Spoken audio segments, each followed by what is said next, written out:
de la Facultad de Estudios Teológicos y Filosofía, doctor Patricio Merino Beas.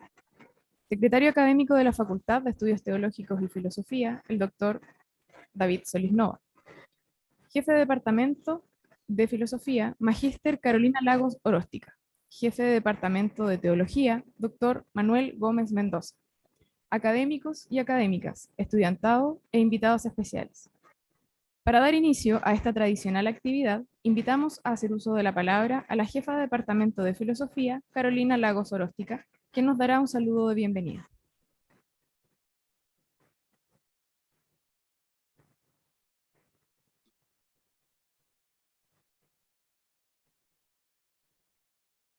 Muy buenos días, me sumo al saludo iniciado por la profesora Sánchez y en nombre de la Facultad de Estudios Teológicos y Filosofía doy la bienvenida a quienes nos acompañan de manera presencial y a través de la vía tecnológica que hoy día nos ayuda tanto. Esta lección inauguralis del año 2023 para nosotros es muy especial, no solo por la presencia del doctor Mauricio Belchor Puente, a quien agradecemos sinceramente haber aceptado nuestra invitación al brindarnos su clase de magisterio. Para nosotros también esta actividad es muy relevante porque da inicio a nuestra labor académica, investigativa y pedagógica. Pero como decía, especialmente para nosotros es importante porque en este año se conmemora un año más de la canonización del teólogo y filósofo dominico Santo Tomás de Aquino, cuyo pensamiento y hondura intelectual, como sabemos, nutre el espíritu y el quehacer de nuestra facultad, en su axioma cardinal que consiste en el diálogo fe y razón. En este sentido, debo decir que es un honor para nosotros contar con la presencia del doctor Belchor, quien ha desarrollado una profusa investigación sobre el pensamiento de Santo Tomás de Aquino. Sin más que agregar, y solo reiterando nuestra complacencia por la presencia del doctor Belchor, abrimos nuestro periodo académico 2023 deseando a cada uno que sea muy fructífero. Que tengan un muy buen año, especialmente nuestros estudiantes de la Facultad de Estudios Teológicos y Filosofía. Muchas gracias.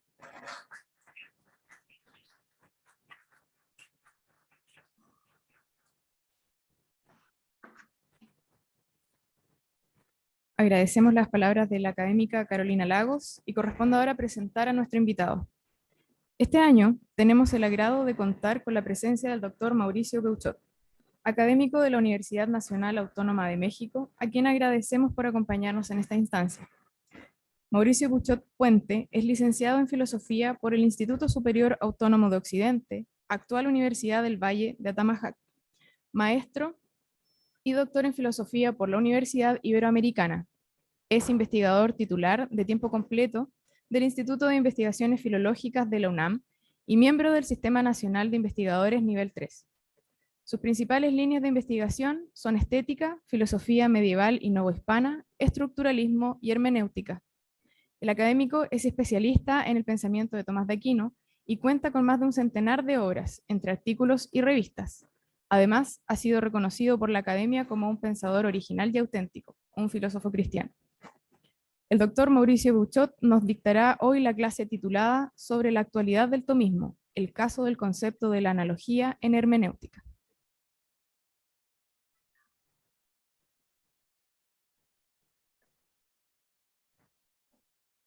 Muy buenos días. Aquí en México son días todavía. Muy buenas tardes allá para ustedes. Quiero comenzar agradeciendo la invitación que me ha hecho la Universidad Católica de la Santísima Concepción para compartir con ustedes estos pensamientos acerca de Santo Tomás de Aquino. Hablaré acerca de su actualidad. La actualidad que tiene principalmente en filosofía, también en teología, pero me compete más el lado filosófico de Santo Tomás. Y va a ser el caso del concepto de la analogía. El concepto de la analogía principalmente en algo muy actual, muy contemporáneo, como es la hermenéutica. De hecho, cuando ingresé a la Academia Pontificia de Santo Tomás de Aquino, el Papa Juan Pablo II insistió mucho en que, además de conservar la doctrina de Santo Tomás, la pusiéramos en diálogo con las corrientes contemporáneas. A mí me tocó hacerlo primero con la filosofía analítica, que me gustó mucho, pero después hubo un cambio de pensamiento y tuve que hacer el diálogo con la hermenéutica. Y esta pertenece a la filosofía del lenguaje y es también un instrumento muy actual con el que se hace la filosofía. Por desgracia, la ha adoptado la filosofía que llamamos posmoderna, haciendo la hermenéutica de alguna manera muy relativista, pero por eso tenemos que rescatarla.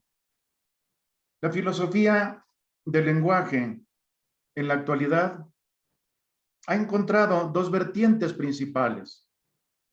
Una es la de la filosofía analítica, otra es la de la hermenéutica, dentro de lo que también se denomina la filosofía continental.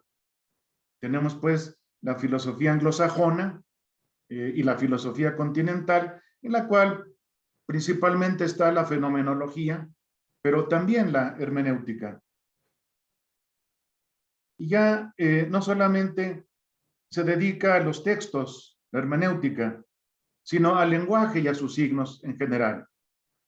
Trataré aquí lo que considero que puede ser una aplicación del tomismo a la filosofía del lenguaje desde la hermenéutica.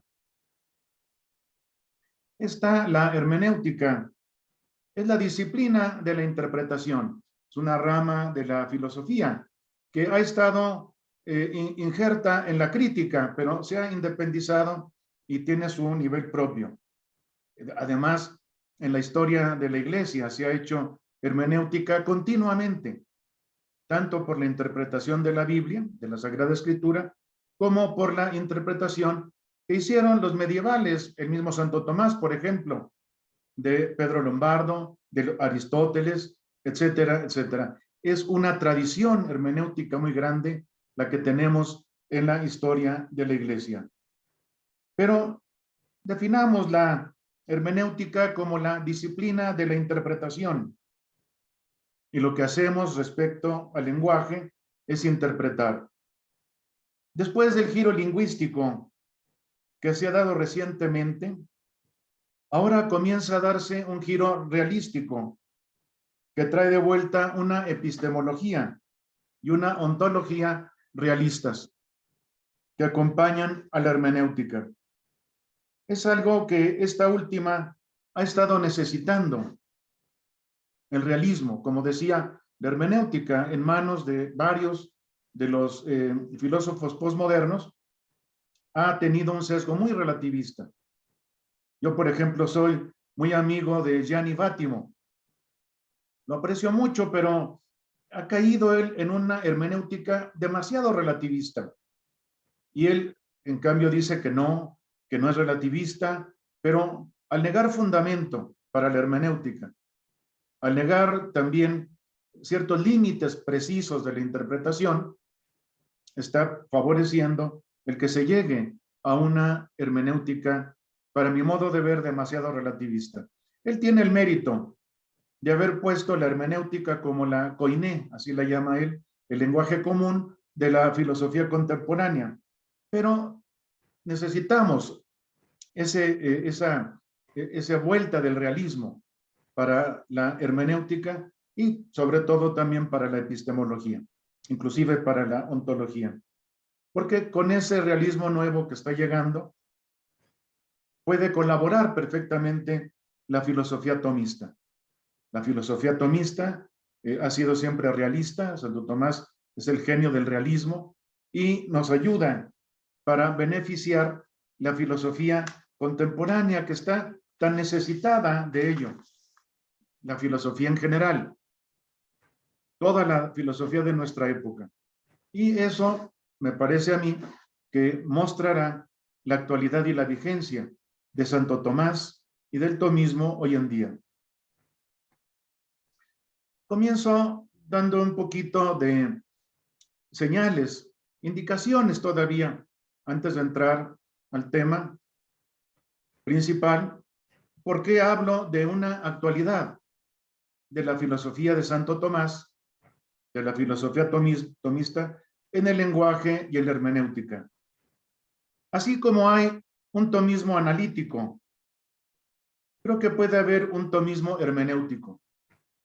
El tomismo analítico ya tiene mucha tradición en esta corriente actual de la filosofía, que es la filosofía analítica, muy seria, muy elegante, que utiliza mucho la semiótica, la lógica matemática, la filosofía de la ciencia. A mí me gustó mucho y estuve muchos años en ella, en el Instituto de Investigaciones Filosóficas de la Universidad Nacional Autónoma de México, que es completamente analítico, ese instituto. Es prácticamente un instituto de filosofía analítica. Y allí pasé como 12 años y me di cuenta de la importancia que tiene también para esta corriente, no solo para la hermenéutica, sino también para esta corriente, la filosofía de Santo Tomás, el tomismo. De hecho, se llama tomismo analítico y creo que se puede también hablar de un tomismo hermenéutico. En el tomismo analítico hay varios pensadores tomistas, pero que utilizan las herramientas conceptuales de la filosofía analítica, como es, por ejemplo, la lógica matemática, la filosofía del lenguaje, la semiótica, etcétera. Y tenemos pensadores tomistas como Anthony Kenny, Peter Thomas Gitch, Elizabeth Anscombe, muchos que han adoptado ese instrumental de la filosofía analítica y han dado representación muy importante a la filosofía de Santo Tomás y por eso han sido llamados tomistas analíticos. Voy a dar un caso que me tocó muy de cerca, porque fue profesor mío.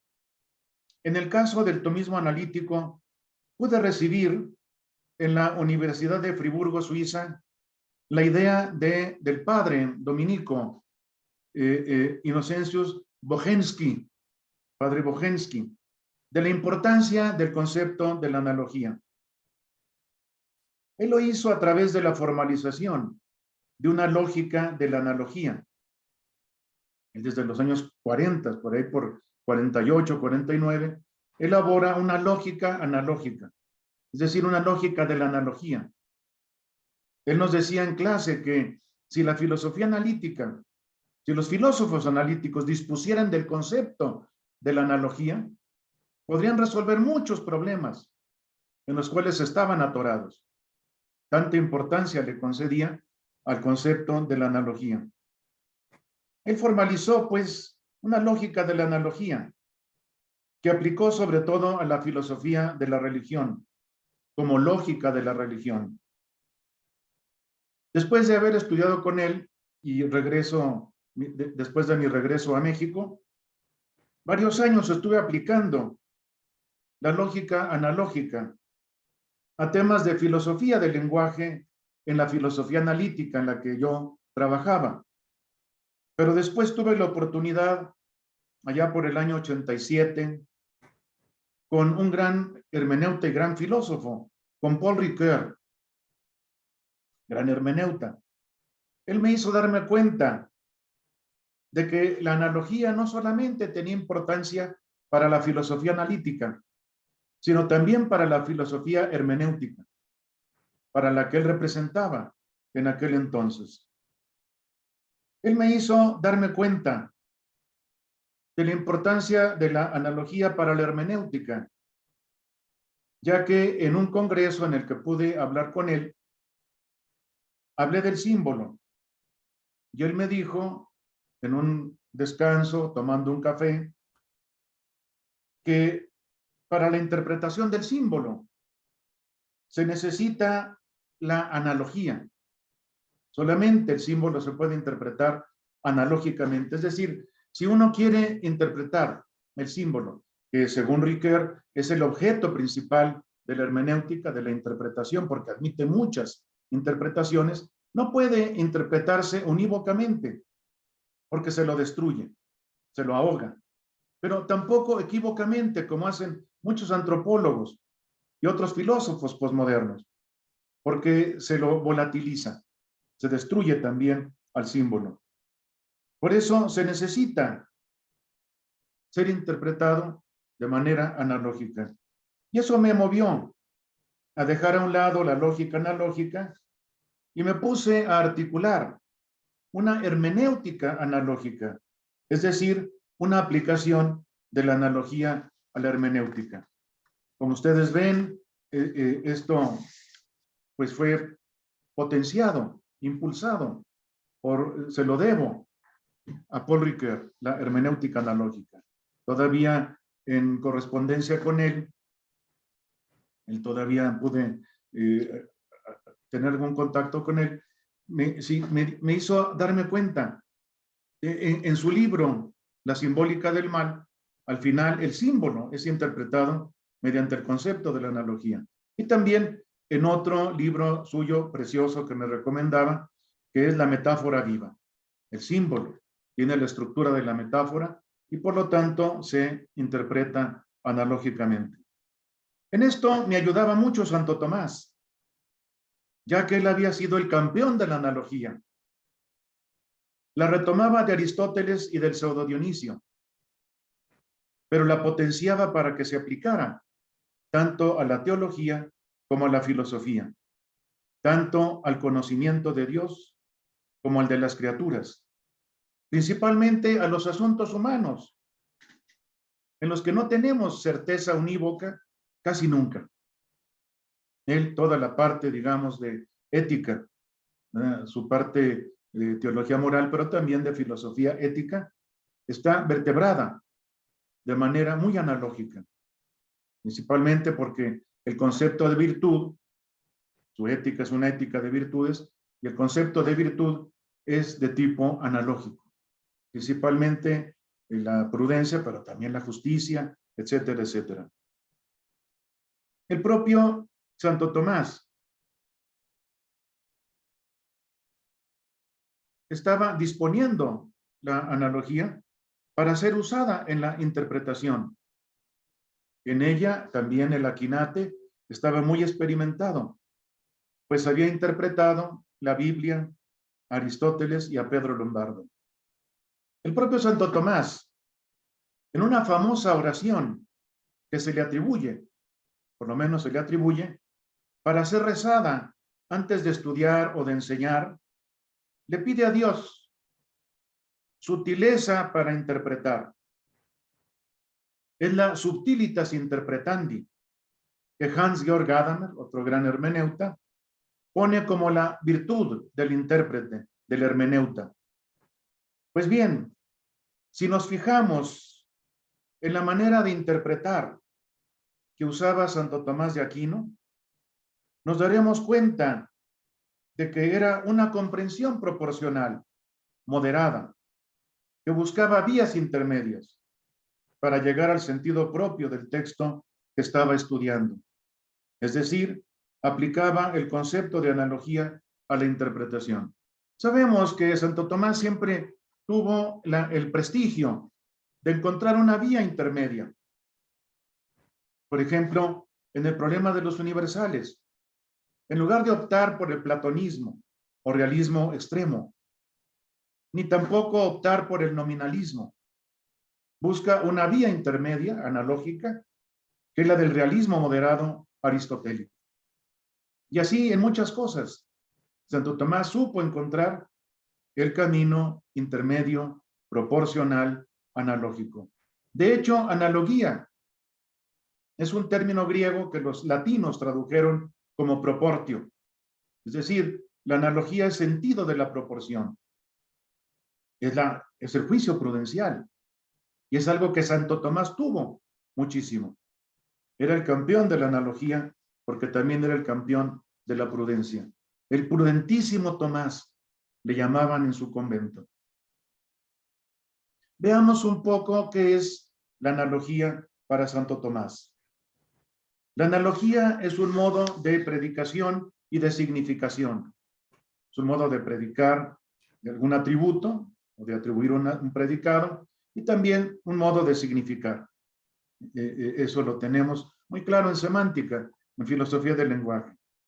Por un lado se encuentra la predicación o significación unívoca. Por otro lado, la equívoca. Y en medio, la analógica. Un término unívoco es el que se atribuye a sus inferiores, o lo significa, de manera completamente igual. El ejemplo típico que se usa en los manuales de lógica, etcétera, es hombre, predicado de todos los individuos humanos. Se tiene que predicar de manera igual, porque si no, introduciríamos clases, minorías, discriminación, etcétera. Entonces, tanto en la filosofía medieval como en la actual, en los manuales de lógica, como término unívoco, acá siempre se da como ejemplo el hombre. Un término equívoco es el que se atribuye a sus inferiores o lo significa de manera completamente diferente. El ejemplo usual en los manuales escolásticos, en los manuales neotomistas, es osa, el animal, que puede predicarse del animal y de la constelación. En cambio, el término análogo se atribuye a sus inferiores de manera en parte igual y de manera en parte distinta,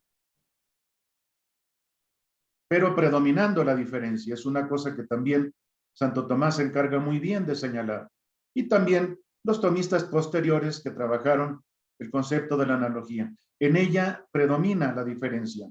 Es decir, la analogía es igual secundum quid, pero diversa o diferente simpliciter.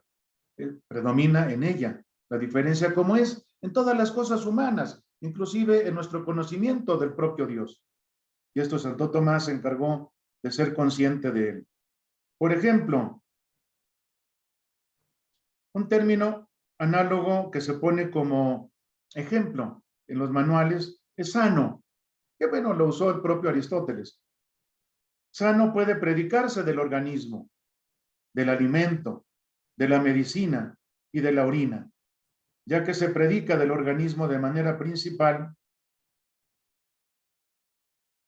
como de sujeto propio de la salud.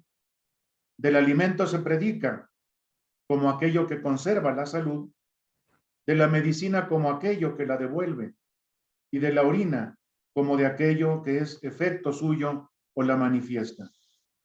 Vemos también que Santo Tomás, en su comentario de las sentencias, da nombres diferentes a los tipos de o modos de la analogía, y va a predominar la denominación que dio bastante después, en el Renacimiento, un gran tomista dominico que fue el cardenal Cayetano. Sí, Santo Tomás tiene terminología un poco complicada. La llama analogía según el ser y no según la intención, analogía según el ser y la intención, analogía según la intención pero no según el ser, analogía prope genus. Muy difícil la distribución que hace Santo Tomás.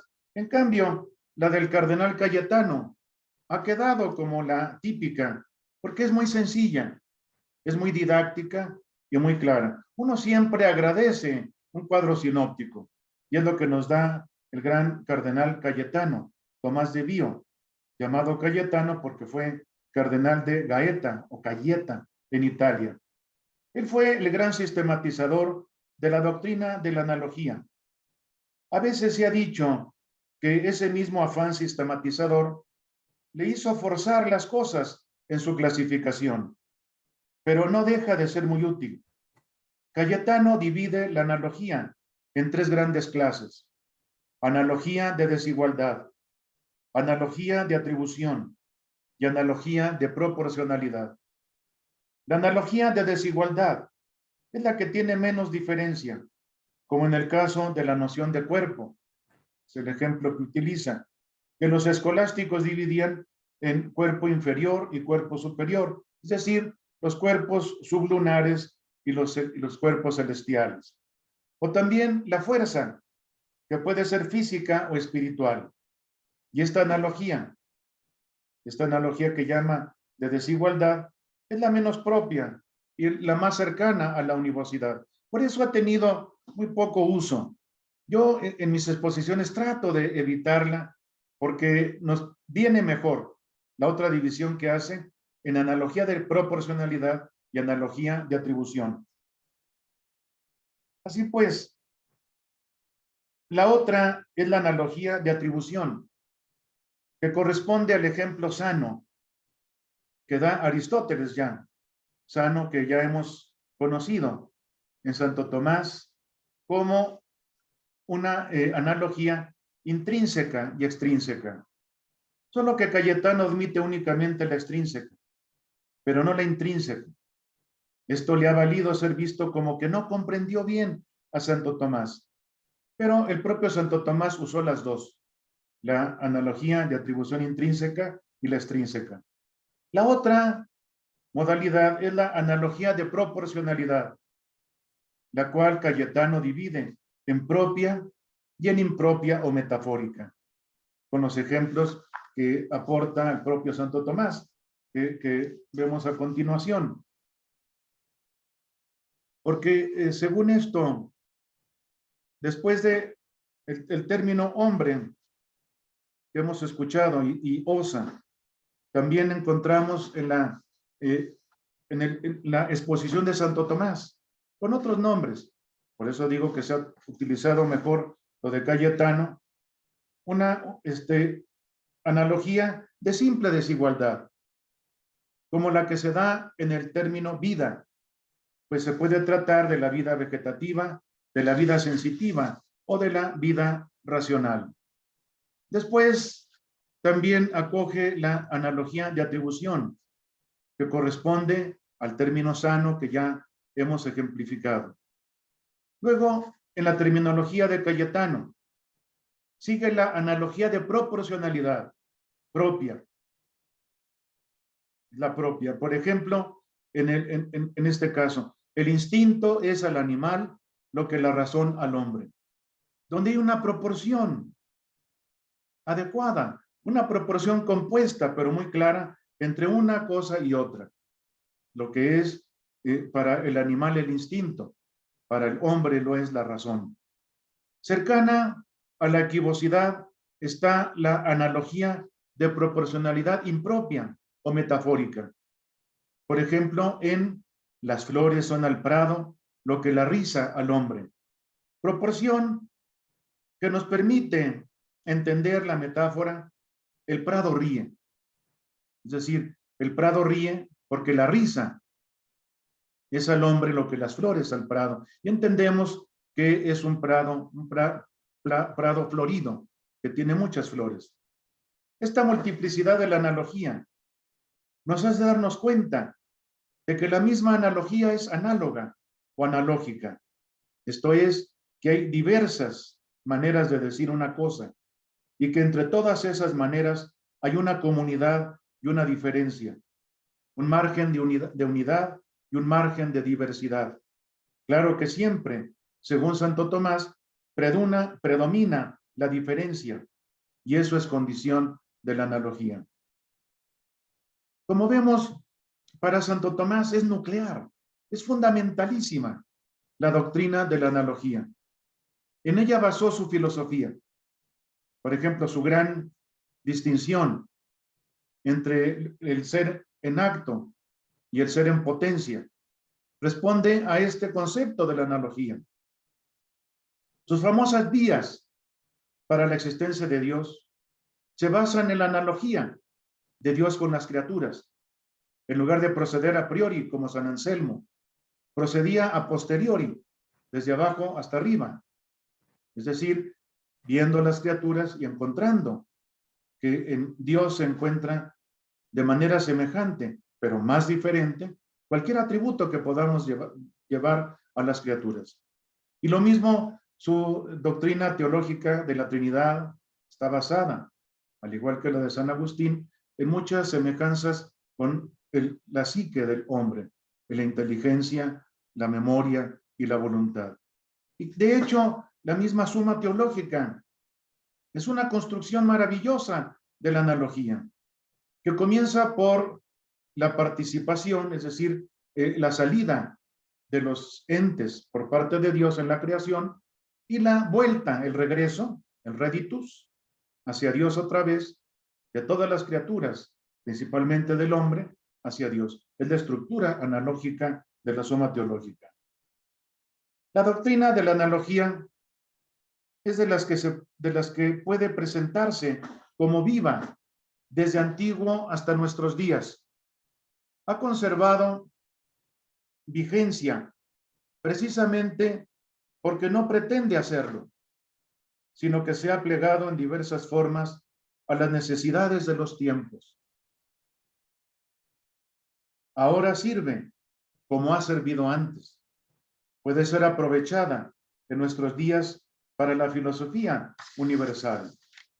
Y por eso, después de haber expuesto muy brevemente la doctrina de Santo Tomás de la analogía y tal como es reconstruida, sistematizada o esquematizada por el cardenal Cayetano, podemos ver cómo puede servir mucho para la actualidad.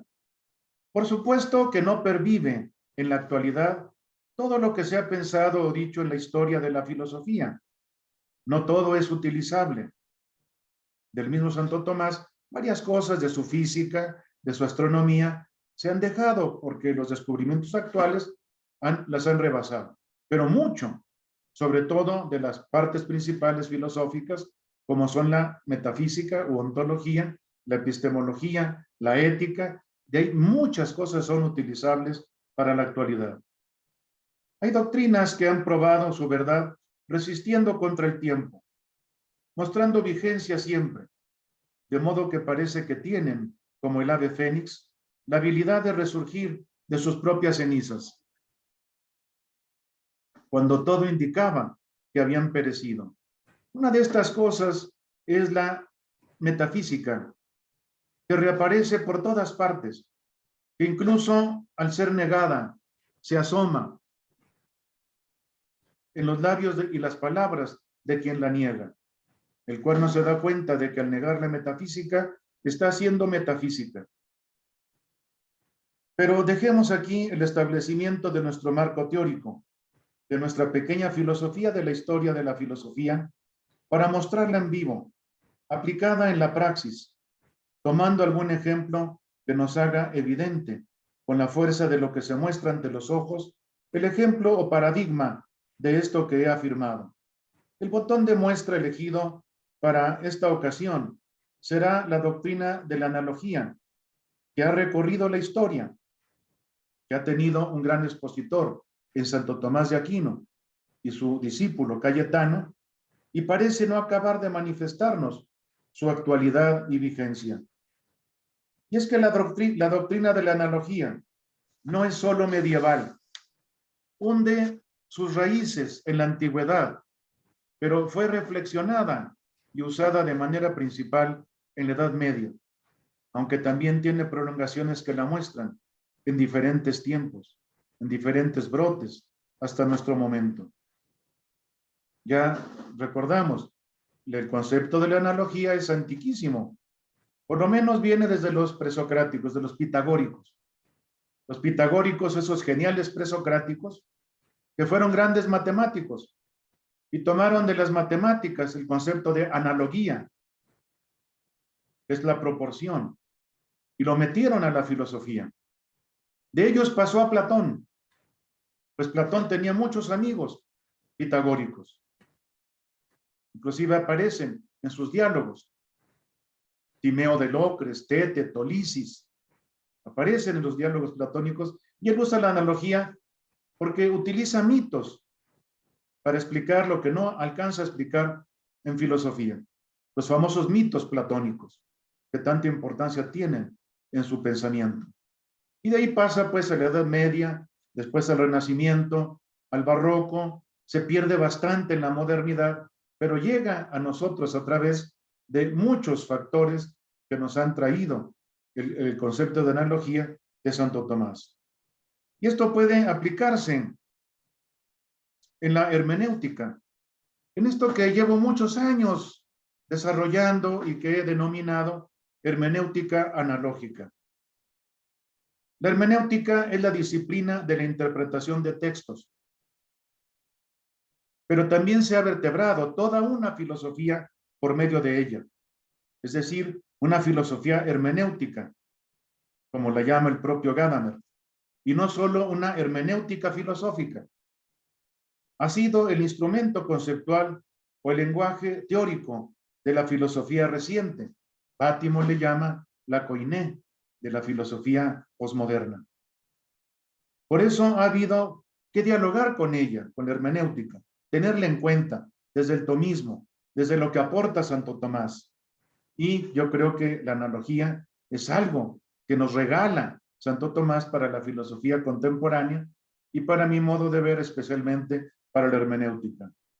De ese diálogo, desde el tomismo, con las doctrinas actuales, surgió ese modelo de interpretación que llamo hermenéutica analógica, la cual trata de aprovechar precisamente la noción de analogía tan importante para Santo Tomás y para el tomismo. Pasemos ahora a la actualidad de la analogía y su aplicación a la interpretación como hermenéutica analógica. Según hemos visto, la doctrina de la analogía es la más central en el sistema tomista. Fue algo principal en Santo Tomás y lo mismo en sus principales seguidores. Pero sobre todo, creo que se puede aprovechar hoy en día para la filosofía actual. En concreto, me parece que puede aplicarse en esa rama de la filosofía que es la hermenéutica, muy presente en las corrientes de pensamiento de nuestra época. No solamente en la filosofía posmoderna, también en la misma filosofía analítica. Por ejemplo, Donald Davidson, Hilary Putnam, hablan de interpretación. Ya el mismo Willard Quine, en filosofía analítica, hablaba de interpretación, además de la lógica o la semiótica, que se puede aplicar a los temas filosóficos. Comencemos caracterizando la hermenéutica analógica, es decir, es una hermenéutica que incorpora el concepto de analogía, según Santo Tomás y según el tomismo. En cuanto a hermenéutica, es lo que hemos dicho, es la disciplina de la interpretación de textos, escritos, hablados o actuados. Porque claro, el texto clásico es el escrito, por supuesto, pero Hans-Georg Gadamer añade el texto hablado, la conversación. Si el texto escrito está cerrado, la conversación está abierta. No está cerrada y a veces se va por donde no queremos. Y también Paul Ricoeur añade el texto actuado, es decir, la acción significativa del hombre. Pero en cuanto a analógica, esta hermenéutica va más allá de lo que han hecho los hermeneutas actuales, porque se basa en el concepto de la analogía, la cual es un modo de significación que se coloca entre los otros dos que son la univocidad y la equivocidad. Por eso es una hermenéutica intermedia, la cual ha faltado en la actualidad, donde después del imperio de las hermenéuticas unívocas, sobre todo del positivismo lógico, de muchas áreas de la filosofía analítica, se ve ahora, o se ha visto porque ya está un poco de salida, las hermenéuticas equívocas, que son las de la posmodernidad. Este también ya está saliendo, ya está terminando, ya está bastante agotada, que no se sabe si incluso hacen más daño a la hermenéutica que la univocidad. En efecto, al hablar de la hermenéutica en general, podemos ver que se desatan dos perspectivas, la de una hermenéutica objetivista y la de una hermenéutica subjetivista, según se privilegie al autor o al lector. Claro, porque el texto tiene un autor, si no, no es texto. Todo texto tiene un autor que es responsable de lo que dice allí. Y encuentra un lector. Texto, autor, lector. Y el conflicto viene, porque muchas veces la intencionalidad del autor no es igual a la del lector. El lector puede tergiversar, cambiar, modificar, incluso malentender lo que quiso decir el autor. Y sin embargo, por ejemplo, para los muy subjetivistas, estos hermeneutas postmodernos, el lector tiene también su derecho y tiene su razón y puede interpretar lo que pueda, lo que quiera, incluso diferente de lo que quiso que se interpretara el autor del texto. Este es el peligro, pues, de la hermenéutica equívoca o subjetivista. Estos polos, el subjetivismo y el objetivismo, corresponden a los dos modos de significación que son lo unívoco y lo equívoco. Ya hemos visto que la univocidad pretende una significación completamente exacta, completamente idéntica, igual, para todos los significados que tiene.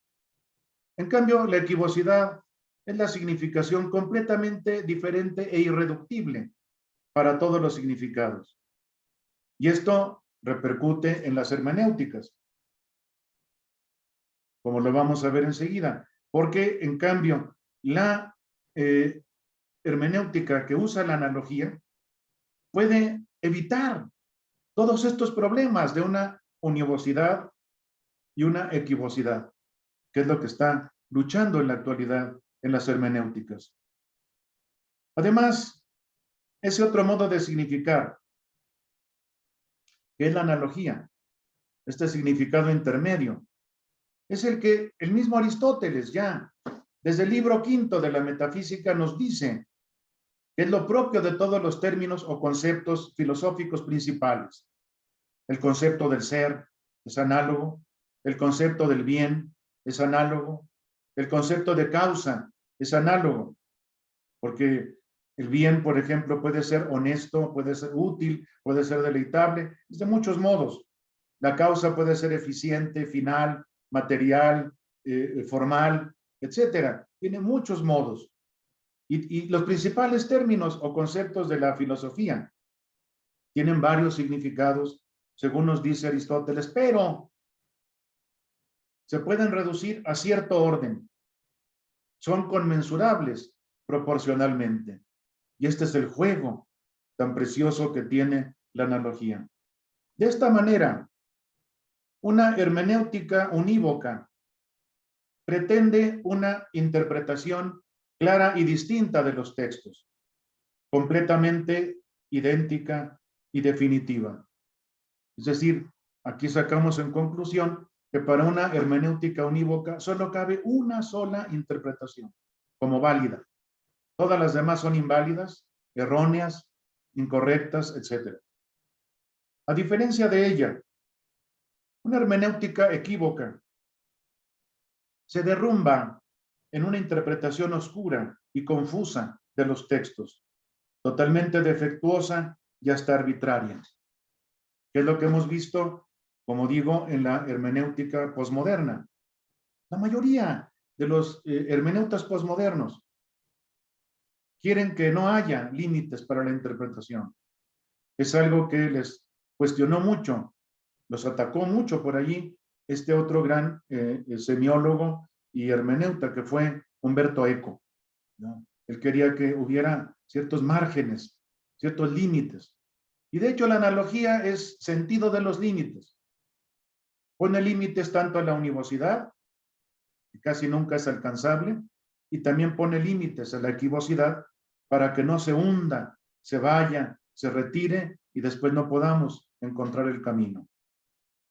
A diferencia de ambas, una hermenéutica analógica no pretende una sola interpretación como válida, definitiva.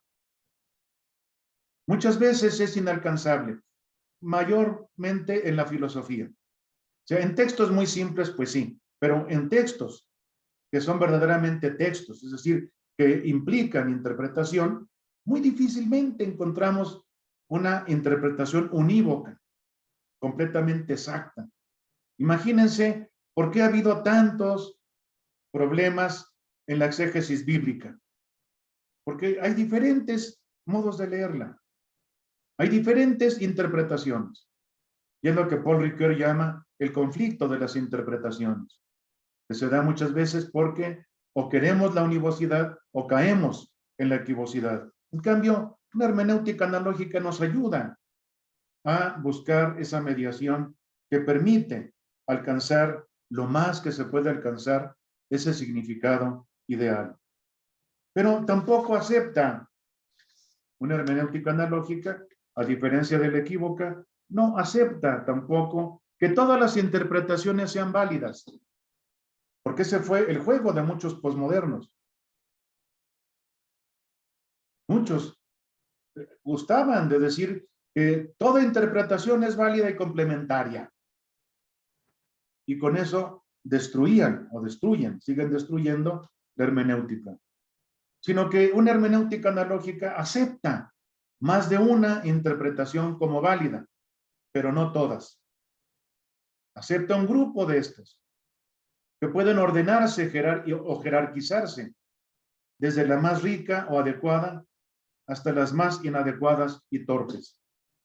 Es decir, aquí vemos cómo se está aplicando la analogía de proporcionalidad, que nos ayuda a conmensurar, a aglutinar, a poner en un mismo nivel varias interpretaciones, no solo una.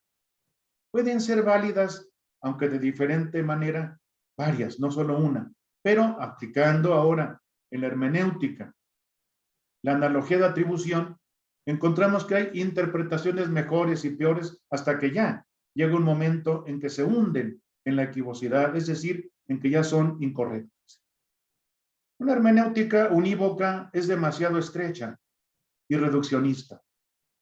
Una hermenéutica equívoca es demasiado abierta y permisiva, incluso llega a ser irreductible.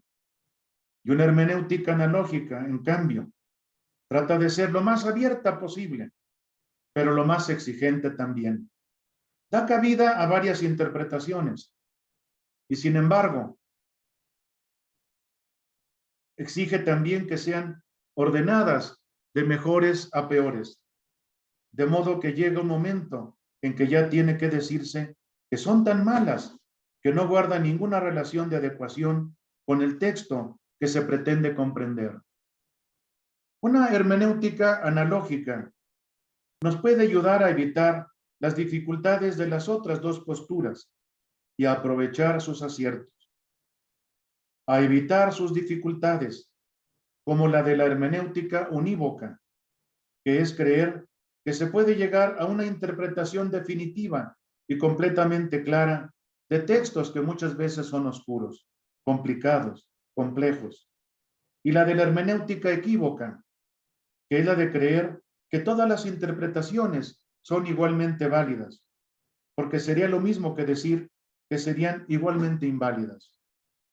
De la hermenéutica unívoca aprende que se debe tender a la verdad textual, a la objetividad en la interpretación, pero de la hermenéutica equívoca acepta que esa objetividad no se puede alcanzar completamente. Es solamente un esfuerzo tendencial. Se pone como ideal regulativo. Pero la hermenéutica analógica se muestra así como un esfuerzo por salvaguardar la objetividad, lo que sea alcanzable de ella. Ahora que la mayoría de los hermeneutas posmodernos descree de la objetividad y se lanza por los mares procelosos de la subjetividad.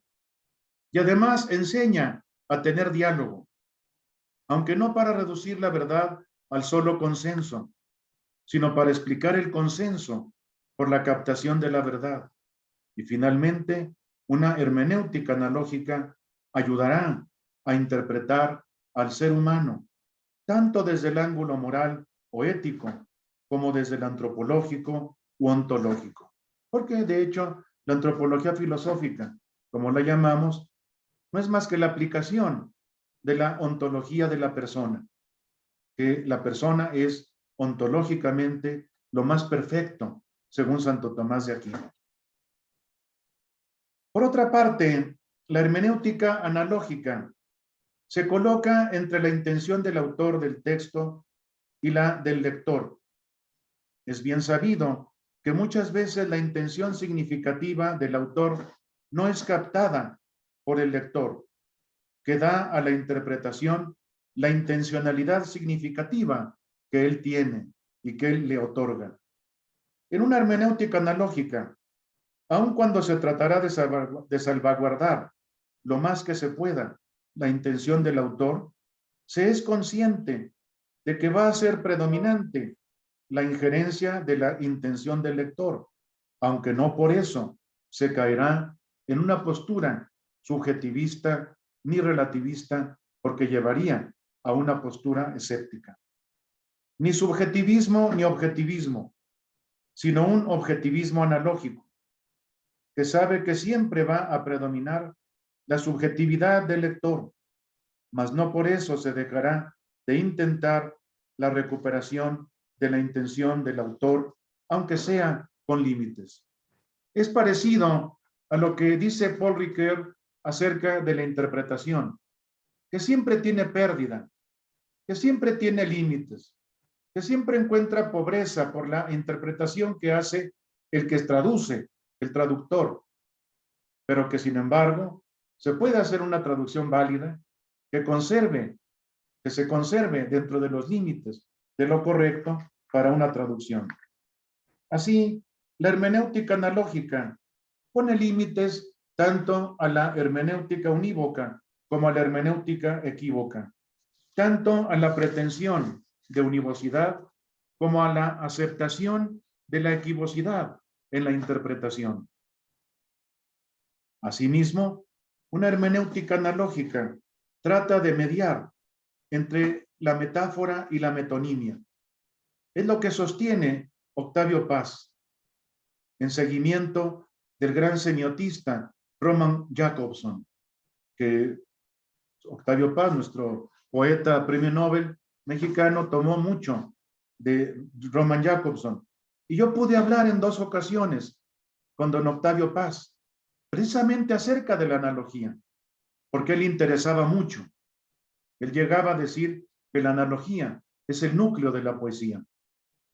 Octavio Paz lo dice así, y lo cito textualmente: la poesía es una de las manifestaciones de la analogía. Las rimas y las aliteraciones, las metáforas y las metonimias no son sino modos de operación del pensamiento analógico. Fin de la cita de su libro Los hijos del limo.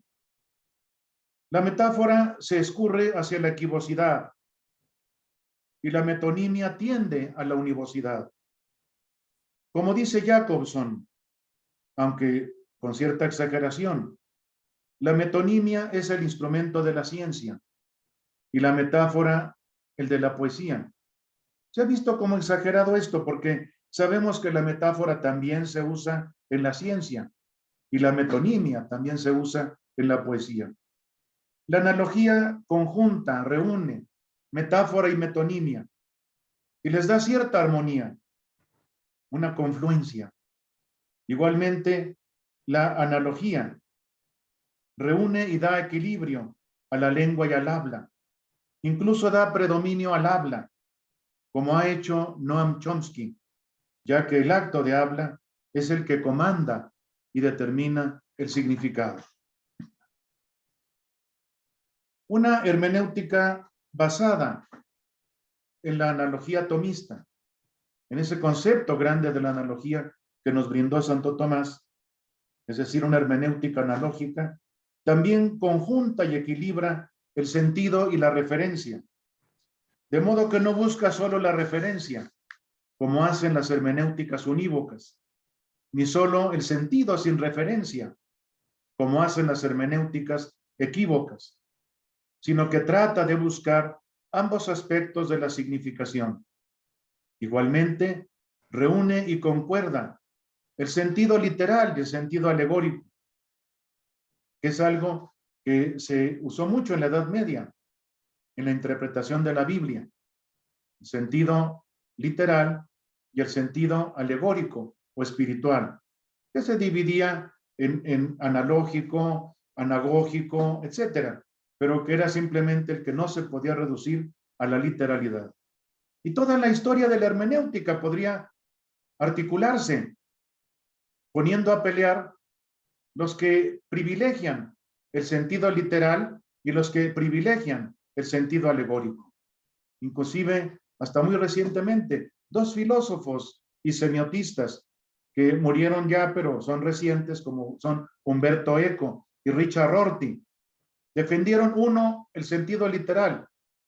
Umberto Eco decía, se puede conseguir el sentido literal de un texto. Y en cambio, Richard Rorty, que fue más posmoderno, él negaba el sentido literal y decía que solamente existía el sentido alegórico, que nosotros no solo interpretamos los textos, los usamos, decía él de manera muy drástica. Por otro lado, la hermenéutica analógica conjunta el análisis sintagmático y el análisis paradigmático de la lingüística. El primero es horizontal y superficial. El segundo es vertical y cala en profundidad. Y ambos son necesarios, de modo que se tienen que poner como en un gradiente para que se pueda oscilar entre uno y otro. También da proporción al análisis sincrónico y al diacrónico, porque si el primero es sistemático, el segundo es histórico, es la dimensión del tiempo, y por eso es imprescindible. Y ya hay muchas otras cosas que da la hermenéutica analógica, que sería bastante prolijo y cansado de decir una por una. Por lo tanto, voy a llegar a mi conclusión.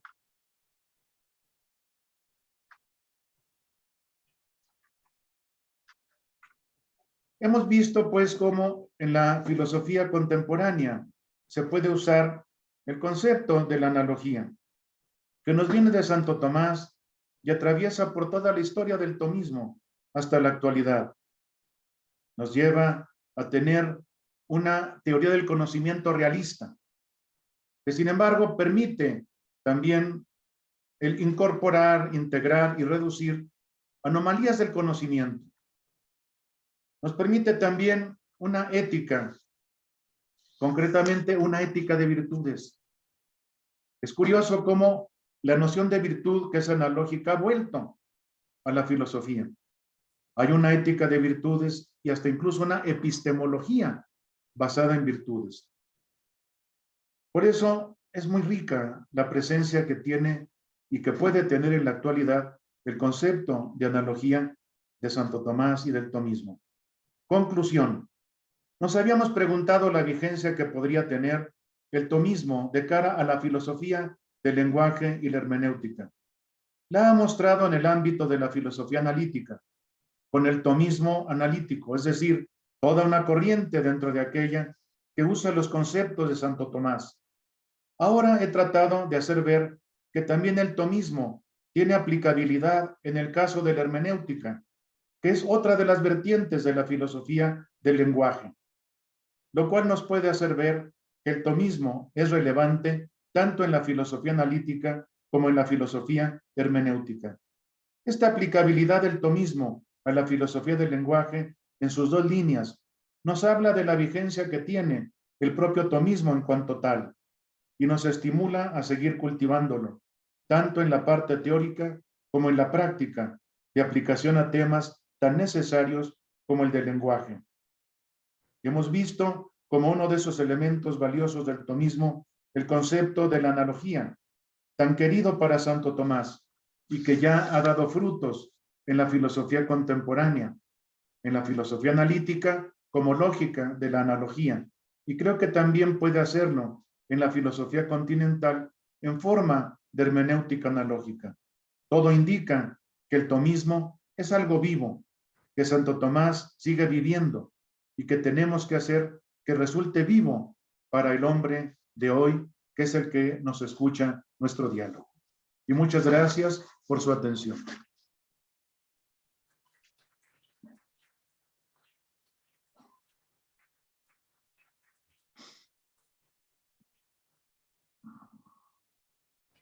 Agradecemos a nuestro invitado por esta gran clase magistral. Esperamos esta sea la primera de futuras instancias de encuentro. De esta manera, llegamos al término de nuestra Lectio Inauguralis año académico 2023. Agradecemos nuevamente a nuestro invitado y a cada uno de ustedes por acompañarnos en esta instancia. Que tengan un excelente miércoles. Muy buenas tardes.